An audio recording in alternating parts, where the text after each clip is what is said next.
What is good dental health? Dental or oral health is concerned with your teeth, gums, and mouth. The goal is to prevent complications such as tooth decay, cavities, and gum disease, and to maintain the overall health of your mouth. A healthy mouth, free of infections, injuries, and other problems with teeth and gums, is important in maintaining your overall health. Disease and other conditions can affect your dental health, and dental problems can affect other parts of your body. Failing to properly care for your oral health may lead to other health problems. Injuries to the mouth and teeth can cause problems, especially for young people playing sports. Make sure young, and not so young, athletes use a properly fitted mouth guard, especially when playing contact sports or engaging in activities where falls and blows to the mouth are possible.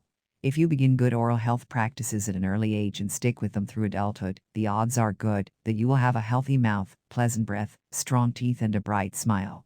Even if you have let dental problems develop over time, it is never too late to see a dental health professional for corrective procedures.